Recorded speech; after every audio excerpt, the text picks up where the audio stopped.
Light के पहले दो पार्ट में हम लोग देखे थे कि स्फेरिकल मिरर्स, सबसे पहले हम लोग प्लेन मिरर्स के बारे में पढ़े थे, फिर हम लोग स्फेरिकल मिरर्स का काफ़ी सारा टर्म्स लर्न किए थे और 3 रूल के बारे में पढ़े थे। वो ये रूल्स ये हैं कि अगर प्रिंसिपल एक्सिस से पैरेलल है तो रिफ्लेक्शन के बाद फोकस से पार हो जाएगा और यहाँ ऐसा लगेगा कि फोकस से डाइवर्ज हो रहा है। फिर कनकेव मिरर के लिए दूसरा रूल था कि अगर फोकस से पैरेलल होगा तो after reflection the ray will pass through parallel to principal axis, और यहाँ पर ऐसा लगेगा कि रे ऐसे इंसिडेंट हुआ एंड इट विल पास।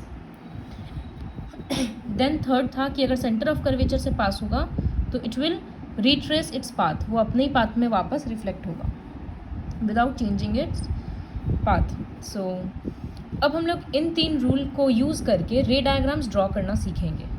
सो रे डायग्राम्स कैसे ड्रॉ करते हैं, सबसे पहले कनकेव मिरर के लिए देखेंगे। बहुत इजी है अगर एक बार समझ आ जाएगा तो। सो कनकेव मिरर का डिफरेंट, जैसे ये एक मिरर है, हर बार यहाँ पर इस तरह से रफ पोर्शन दिखाया जाता है। Please use a scale for drawing. Naming करेंगे तो यहाँ पर P और बीच में C कर देंगे इस तरह से। अब इन दोनों के एग्जैक्ट मिडिल में F करेंगे। तो तुम लोग क्या करना, इस तरह से ड्रॉ करना, यहाँ से 2 सेंटीमीटर पे F देना, फिर यहाँ से 2 सेंटीमीटर पे C दे देना, तो वो एग्जैक्ट डिस्टेंस पे हो जाएगा। अब इमेजिन करो कि ऑब्जेक्ट बहुत दूर में है, जिसे सन का इमेज लाना है। तो ऑब्जेक्ट इज एट, पहला वाला क्वेश्चन में है ऑब्जेक्ट इज एट इन्फिनिटी, तो रेज कैसा आएगा, प्रिंसिपल एक्सिस से पैरेलल आएगा। एक रे ये रहा इंसिडेंट रे। ये बात याद रखना कि कोई भी रे डायग्राम ड्रॉ करने के लिए 2 रे ड्रॉ करना ज़रूरी होता है।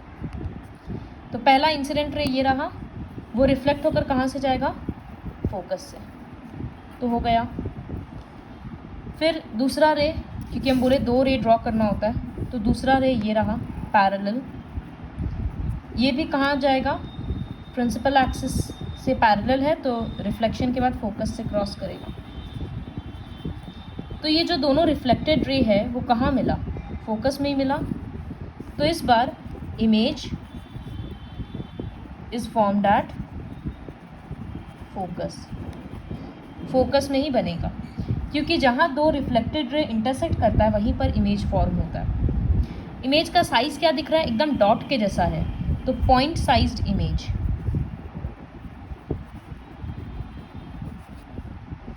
तो ये 2 फीचर था। तीसरा फीचर, इमेज अपने आप रिफ्लेक्टेड रेज खुद से मीट किया, डॉटेड लाइन तो था नहीं, तो इसी वजह से रियल इमेज है। रियल के साथ हमेशा यूज़ होता है इन्वर्टेड इमेज, तो रियल एंड इन्वर्टेड इमेज। तो इन्वर्टेड का मतलब क्या है, सपोज़ ये सीधा है तो इसका उल्टा, इसका इमेज इस तरह से उल्टा बनेगा, इसी को बोला जाता है इन्वर्टेड। तो फिलहाल तो हम लोग जैसे सन के लिए इमेजिन किए थे, वो तो सीधा उल्टा में समझ नहीं आएगा क्योंकि स्फेरिकल है। एक दूसरा करते हैं, उससे और कंसेप्ट क्लियर होगा। So again I draw mirror, फिर इस तरह से लाइन ड्रॉ करके P, C और F। पहले इन्फिनिटी में लिए थे, अब लेते हैं object. Object is beyond C, मतलब C के थोड़ा पहले, यहाँ ऑब्जेक्ट ले लिया इस तरह से।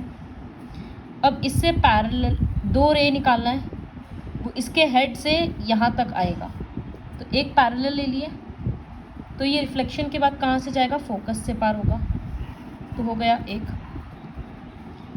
अब दूसरा रे इंसिडेंट रे लेना है, तो दूसरा इंसिडेंट रे यहाँ से क्रॉस करा देते हैं कि फोकस से पास होगा, तो आफ्टर रिफ्लेक्शन वो क्या हो जाएगा, प्रिंसिपल एक्सिस से पैरेलल हो जाएगा इस तरह से। तो यहाँ पर ये रिफ्लेक्टेड रे था और ये रिफ्लेक्टेड रे था, दोनों कहाँ इंटरसेक्ट हुआ, यहाँ पर, तो इमेज इस बार यहाँ फॉर्म होगा। तो ये खुद से इंटरसेक्ट हुआ इसलिए रियल इमेज है। रियल इमेज के लिए हमेशा बोलते हैं कि इन्वर्टेड होता है, तो इसमें एरो ऊपर में है ना, इसमें एरो नीचे में देंगे, इससे समझ में आएगा कि ये पेन अगर ऐसा था तो ये उल्टा इमेज फॉर्म हुआ है। तो इसका अगर हम लोग फीचर्स लिखेंगे तो रियल एंड इन्वर्टेड एक होगा, इसका मतलब इमेज कैसा हुआ उसका फीचर्स लिख रहे हैं। फिर साइज में ये छोटा दिख रहा है तो डिमिनिश्ड मतलब छोटा। और तीसरा इमेज कहाँ बना, बिटवीन सी एंड एफ, तो image between C and F. ये 3 पॉइंट लर्न करना है। तो एक्चुअली जितना प्रैक्टिस करते जाएंगे वो अपने आप लर्न होते जाएगा। फिर थर्ड सिनेरियो, जब ऑब्जेक्ट एग्जैक्टली सी पे है, तो ये वाला थोड़ा सा डिफ़िकल्ट होता है।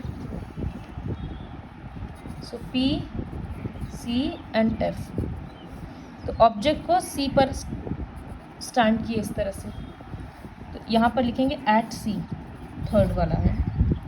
तो ये क्या होगा, पहले तो पैरेलल हो रहा है, फिर ये reflected ray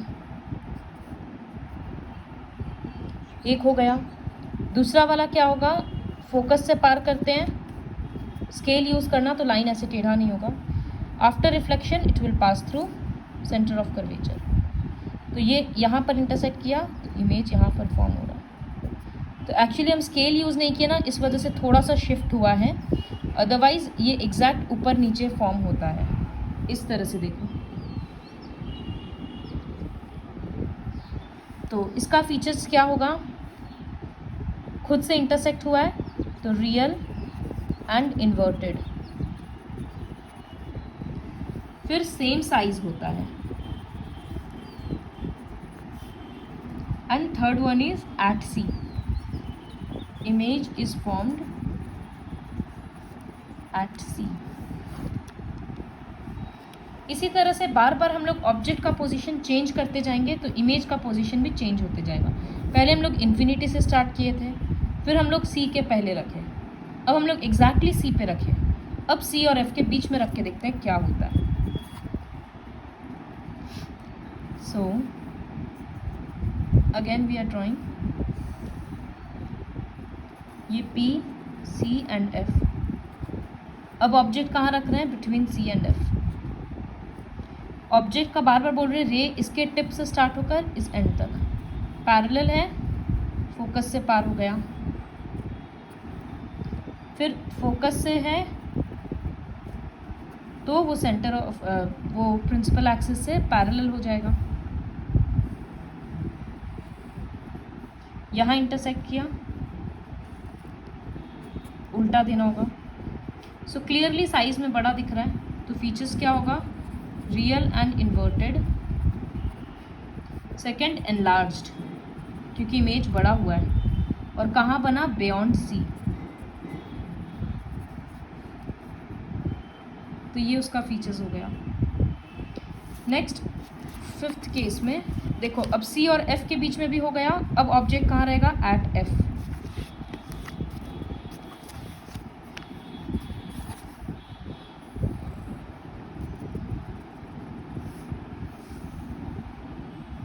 so this is P C and F, at F में करते हैं।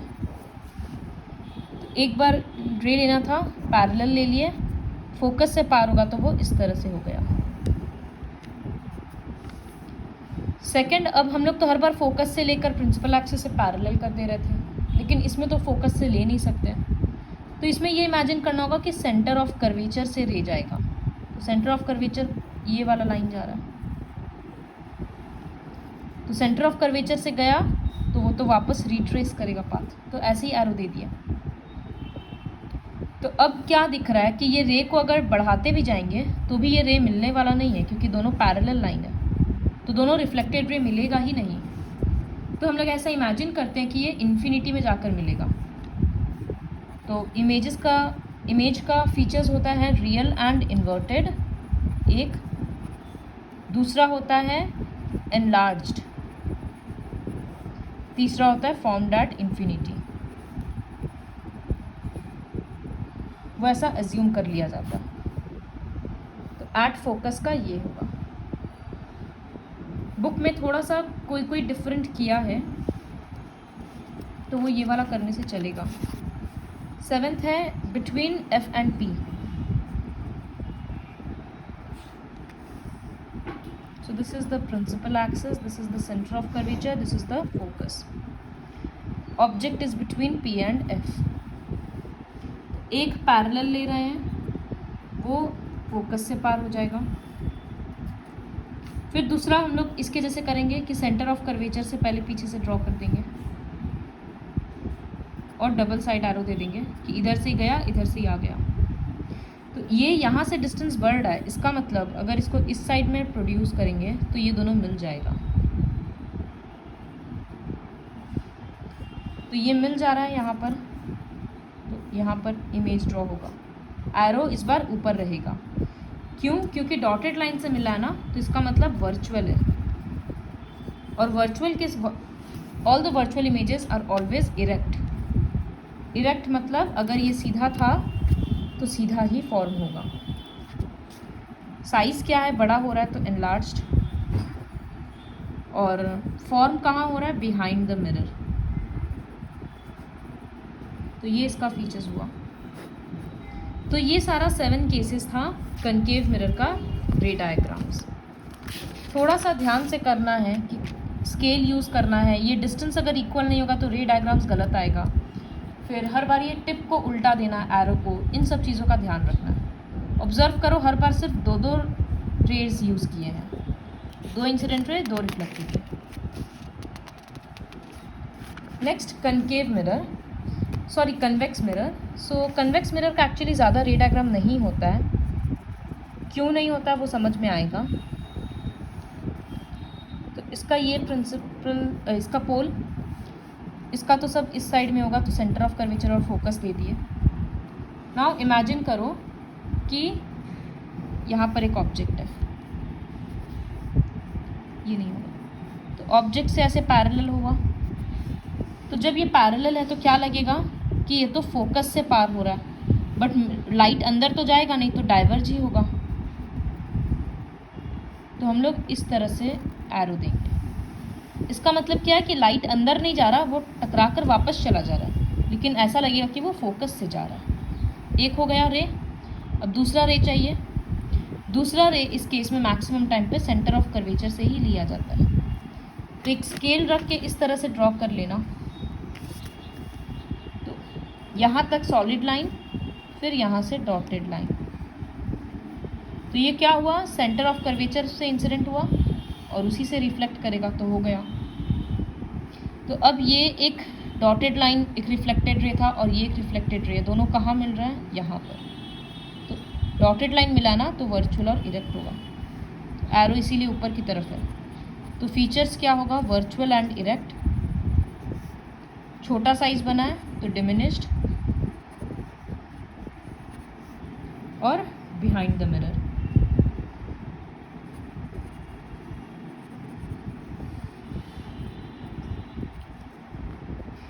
इसी तरह से हम लोग कहीं पर भी, तुम लोग अलग अलग जगह पे ट्राई कर लो.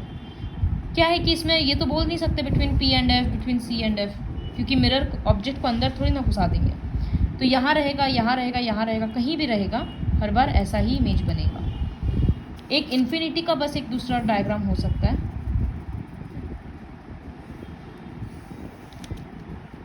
सो दिस इज द,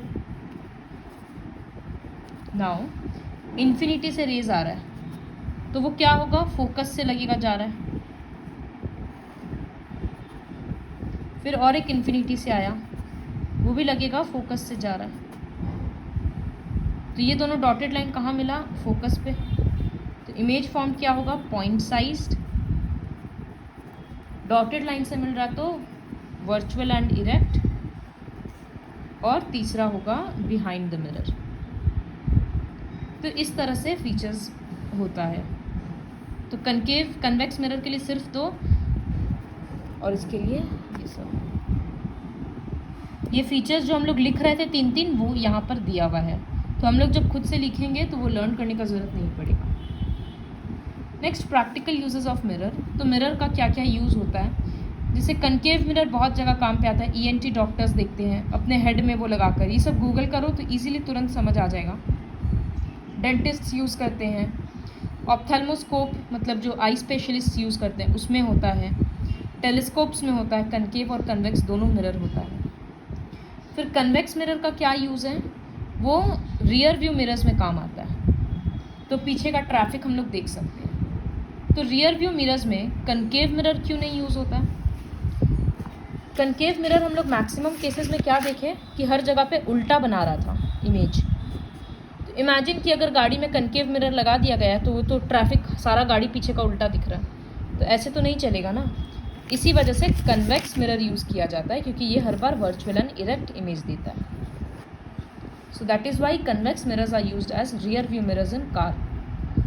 और दूसरा रीज़न ये भी है कि ये बाहर की तरफ निकला हुआ रहता है ऐसे, तो ज़्यादा व्यू मिलता है, देखने का एरिया ज़्यादा होता है। फिर प्लेन मिरर्स बहुत जगह यूज़ किया जाता है, जैसे कैलिडोस्कोप बताए थे।